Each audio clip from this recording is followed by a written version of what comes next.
तरफ भागने ही वाले थे कि तभी सन्नाटे को चीरती हुई एक आवाज आई। एक लकड़ी की लाठी जमीन पर टकरा रही थी।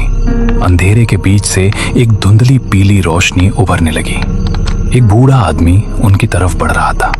उसकी लालटेन की लौ नीली पड़ रही थी। रात बहुत गहरी है मुसाफिरों, और इस जंगल की भूख उससे भी गहरी।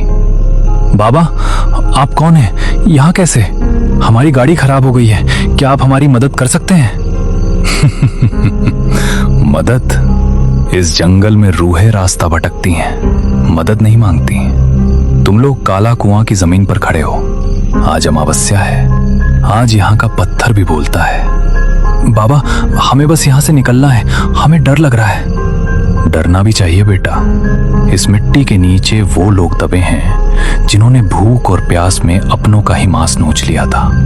100 साल पहले इसी रात को गांव का कुआं सूख गया था। लोग पागल हो गए थे। उन्होंने एक दूसरे का खून पीकर अपनी प्यास बुझाई थी। तब से यह जगह शापित है। बूढ़े ने अपनी लाठी से दूर एक पुराने ढह चुके कुएं की ओर इशारा किया। वहां से एक अजीब सी सुबकने की आवाज आ रही थी। बाबा, आप हमें डरा रहे हैं। हम शहर से आए हैं, हम इन सब बातों पर यकीन नहीं करते। यकीन आंखों को नहीं, रूह को होता है बेटा।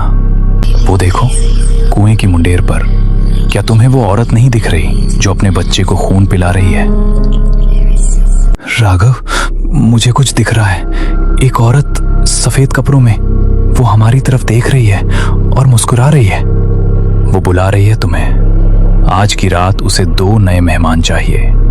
अमावस्या का अंधेरा कभी खाली हाथ नहीं लौटता।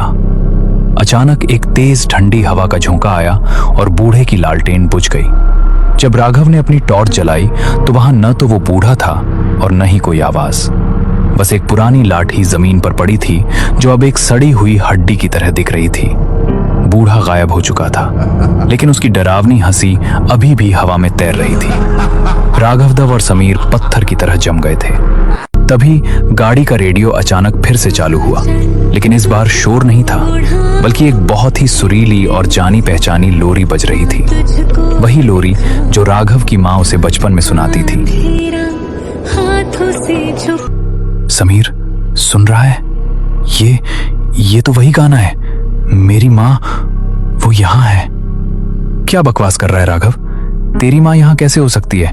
होश में आ, ये जंगल हमें पागल कर रहा है।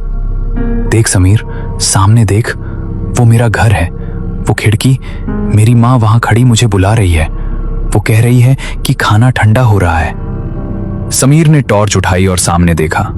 वहां कोई घर नहीं था, सिर्फ कंटीली झाड़ियां और एक गहरी खाई थी जिसके नीचे वही काला कुआं था। लेकिन राघव को कुछ और ही दिख रहा था। उसकी आंखों की पुतलियां पूरी तरह सफेद हो चुकी थीं। राघव, रुक, वहां खाई है। तू कहां जा रहा है? मेरी बात सुन। समीर, तू भी आना। देख, अंदर कितनी रोशनी है। बूढ़ा सही कह रहा था, अमावस्या का अंधेरा बहुत सुकून देता है। राघव धीरे धीरे खाई की मुंडेर की तरफ बढ़ने लगा। समीर ने उसे रोकने के लिए उसका हाथ पकड़ा, लेकिन जैसे ही उसने छुआ, समीर के मुंह से चीख निकल गई। राघव का शरीर लोहे की तरह ठंडा था और उसकी खाल कागज की तरह फटने लगी थी। तू राघव नहीं है। तेरा चेहरा पिघल रहा है। राघव तो कुएं में गिर गया समीर, बहुत साल पहले। आज तो सिर्फ मैं हूं। अचानक चारों तरफ से वही खटखट की आवाज आने लगी।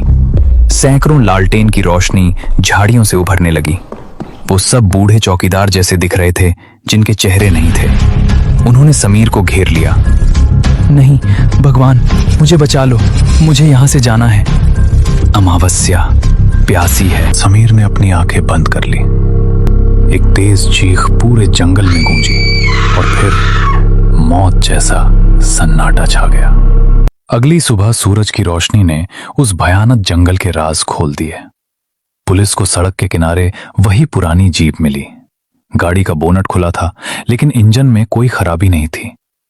गाड़ी के पास राघव का कैमरा गिरा हुआ था। जब पुलिस इंस्पेक्टर ने कैमरे का प्ले बटन